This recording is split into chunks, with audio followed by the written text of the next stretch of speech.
Gaddafi nationalized key sectors of the oil resources and negotiated fairer prices within OPEC for oil-producing countries. He used the oil revenues to build schools, universities, hospitals, and much-needed infrastructure.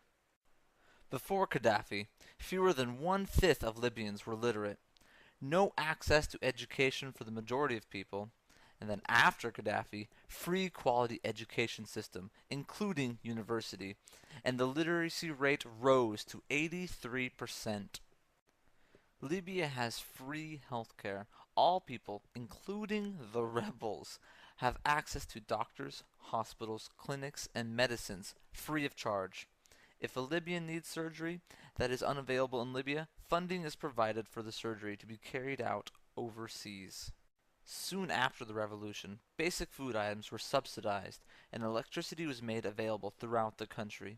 Huge irrigation projects were established in order to support a drive towards agriculture development and self-sufficiency in food production.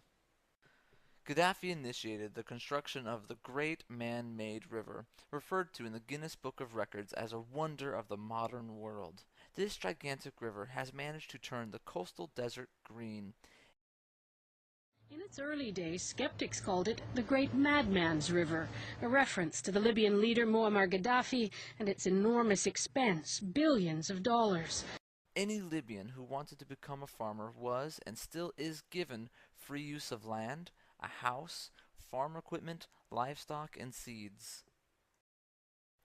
Gaddafi vowed to house every Libyan, many of whom were still living in tents and houses made out of oil drums. He also vowed that his own parents, who lived in a tent, would not be housed until every Libyan was housed. His mother had only one complaint. Her son insists that they remain in their tent until every Libyan is properly housed. He fulfilled that promise, his own father dying before he had the opportunity to move him into a home. Large-scale housing construction took place right across the country, all Libyans being given a house or apartment to live in for free. Under the leadership of Gaddafi, Libya has attained the highest standard of living in Africa, rated on the UN's HDI ahead of Russia, Brazil, and Saudi Arabia. In 2007, in an article which appeared in the African Executive magazine, it was noted that Libya, unlike other oil-producing countries such as Nigeria, utilized the revenue from its oil to develop its country. Gaddafi believes that economic democracy can only be achieved when the GDP of a country benefits all of its citizens, and when the country's wealth is dispersed to every single citizen. Today, money from Libya's oil revenue is directly deposited into the bank account of every Libyan.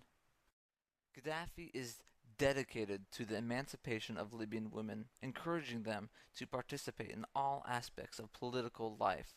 The revolution ensured that women gained full access to education and has actively encouraged acceptance of female paid employment.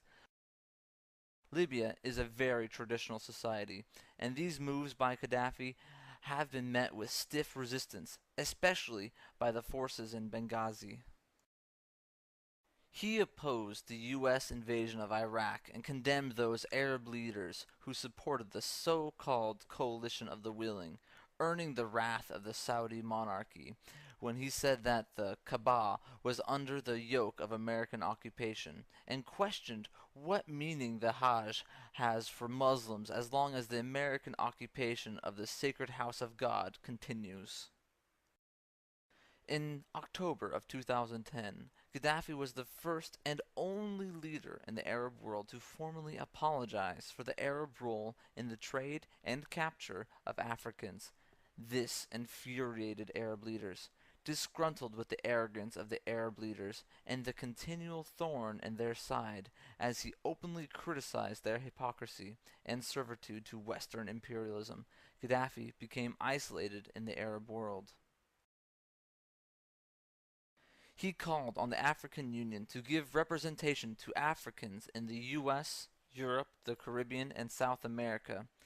In a recent speech, he said, "From now on, by the will of God, I will assign teams to search, investigate, and liaise with the Africans in Europe, and to check their situation. This is my duty and role towards the sons of Africa. I am a soldier for Africa. I am here for you, and I work for you. Therefore, I will not leave you, and I will follow up on your conditions. One of Gaddafi's most controversial and difficult moves has been his determined drive to unite Africa with a shared vision for the true independence and liberation of the entire continent. He has contributed a great deal of his time, energy, and large sums of money to this project. When war broke out in Uganda, the Congo, Ethiopia, and Eritrea, Gaddafi negotiated ceasefires, part of his long-held dream of creating a unified continent called the United States of Africa. While the Libyan revolution has irritated the West since its inception, and although they never forgave Gaddafi for nationalizing Libya's oil, the most worrying move has been his call for the unification of Africa. After years of tireless effort on the part of Gaddafi and the Libyan revolutionary movement, the idea of a United States of Africa is gaining real momentum and support on the continent. In 1982, the World Mathaba was established in Libya. Mathaba means a gathering place for people with a common purpose. The World Mathaba brought together revolutionaries and freedom fighters from every corner of the globe to share ideas and develop their revolutionary knowledge.